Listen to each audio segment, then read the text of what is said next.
Practice has been going well. Um, Practice always seems to go well, though.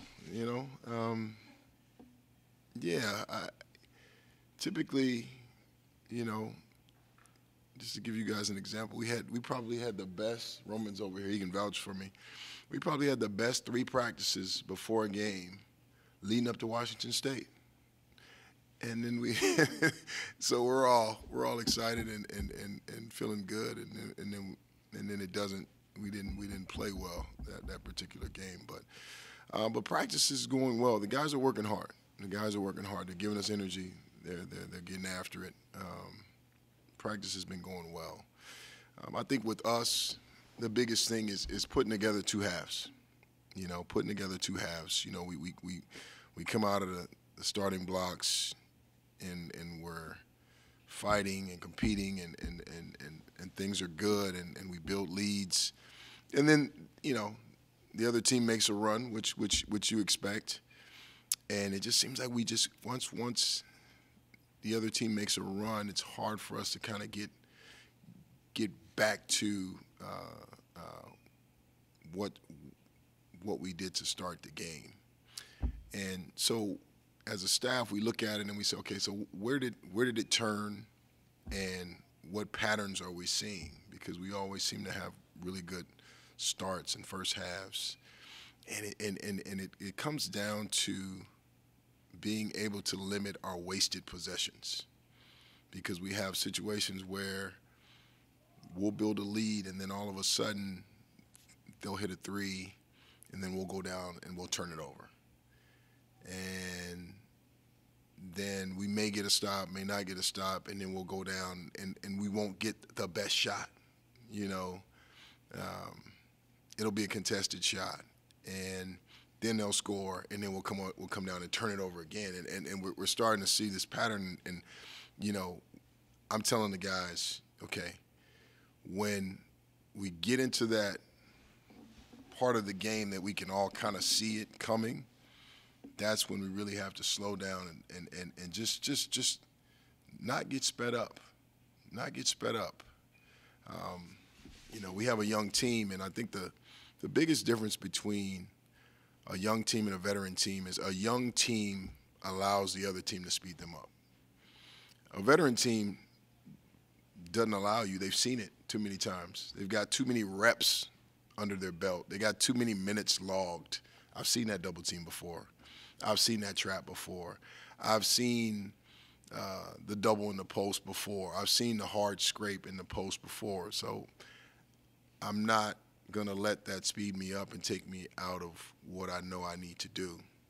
And too many times we allow teams to speed us up. And so we show it on film, and we talk about it, and we replicate it in practice. So we try to get our guys reps in practice. So, you know, we'll have blue team, we'll have gold team, and gold team will be the other team. And we'll say, okay, this is what they're going to do. This is when the traps are going to happen. This is when they're going to double down on the post. And we just try to get our guys reps so that when it happens in the game, it's not new to them. They feel comfortable being able to make a play out of those situations. And so, you know, just we're getting those reps, you know, and hopefully long term, you know, we're learning from them. But the most important thing is just not getting sped up. I tell Darius all the time, slow down, slow down.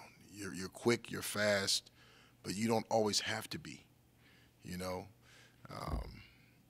My young guys, Dre, when he gets doubled in the post, he gets, you know, gets tense. Hey, just make a play, man. You're good, you know. You've got good hands, you've got good feet, you're a good passer, you see the floor, you'll be fine. And so really it just comes down to not getting sped up, not getting sidetracked with what the game plan is.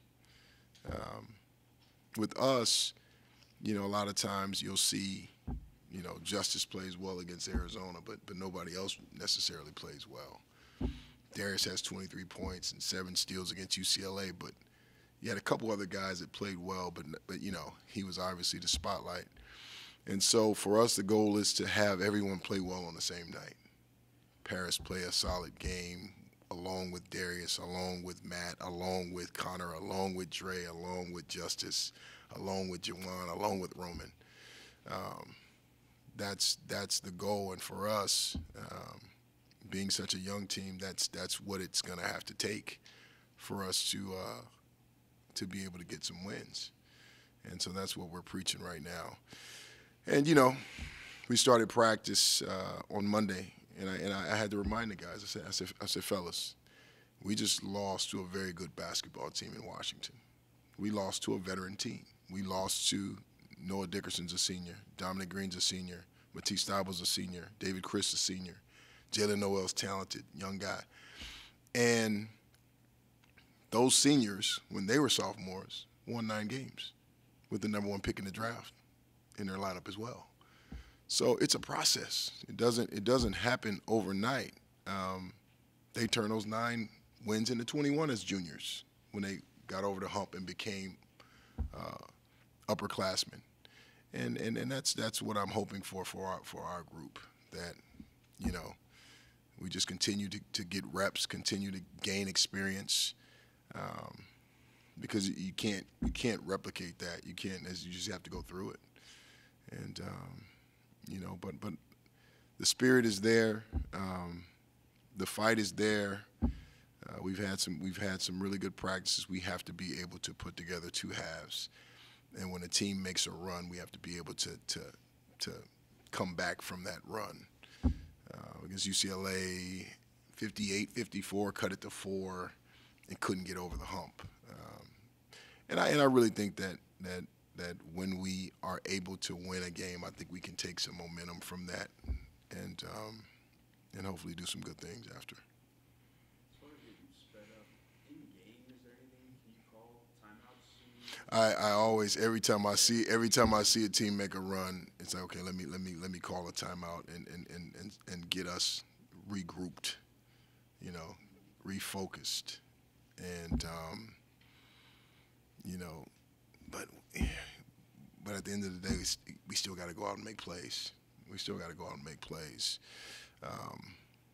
But yeah, usually I'll call a timeout and just try to slow us down a little bit and give us some, give the guys some guidance, some structure, so.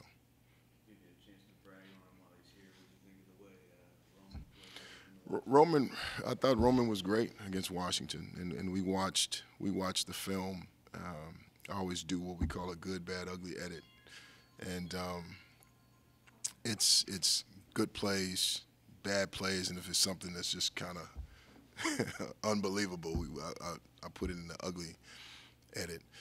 And Roman was in a lot of the good edit, and it wasn't necessarily him scoring or doing something that's very obvious. It's just a great box out. Doing a great job on the defensive end, just having active hands and active feet, staying in front of Noah Dickerson and not allowing him to catch.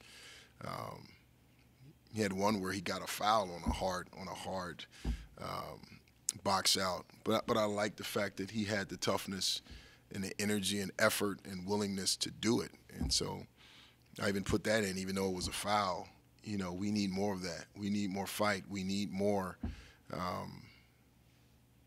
messages sent to the other team that, you're not just going to push us around and we're just going to accept it.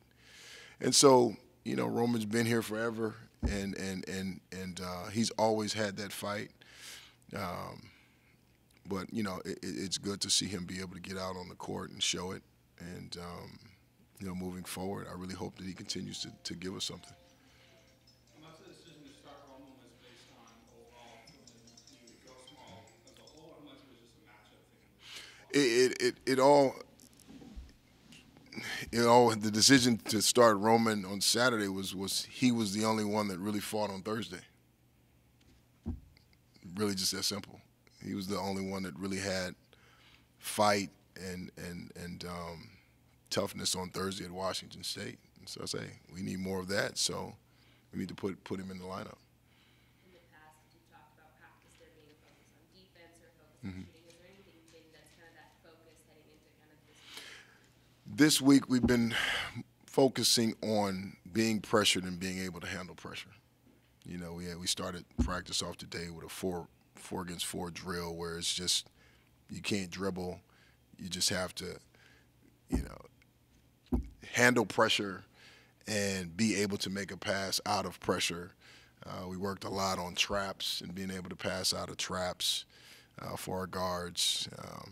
So really, just like what I talked about earlier, just not getting sped up, or when teams are trying to speed us up, being able to stay calm, make the right play, keep our composure.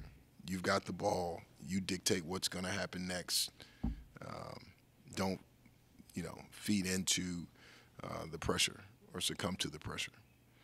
What do you see in Colorado? Much like Wyking's get to play. What does he bring? What does he do? Well, he's a great floor general.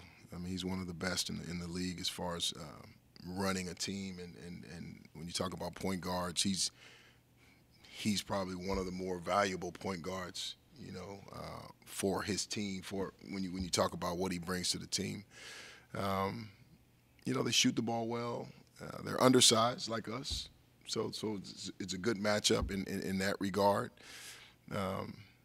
Seward is a kid who he plays the five for them, but he shoots. He's their best shooter, so they can spread you, and they're very well coached. But I like the matchup. We struggle against dominant bigs, and so I like the matchup. Now, when you're working on pressure, do you expect pressure from them? Do They trap ball screens. Yeah, they trap ball screens. They random. They pick and choose when, but they'll random trap ball screens and they'll press. They'll press some as well, which I don't mind being pressed. I feel comfortable with Paris being out there and our wings being able to handle the press. Anything else for Coach? Yeah, just on Jacoby. Noticed he didn't play on Sunday. Jacoby, Yeah, was that a healthy scratch? Or was it a scratch down? he's going to be a game time decision. He's been his Achilles has flared up a little bit on him, so we'll see how he feels tomorrow at shoot around. You talked a little about Colorado. How do you like how you guys match up against Utah as well? I take it one game at a time. I've seen Utah.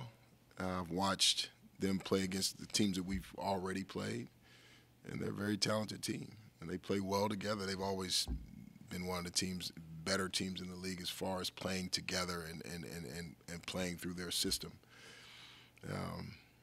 But really just kind of focusing on Colorado and see how that goes and then go from there.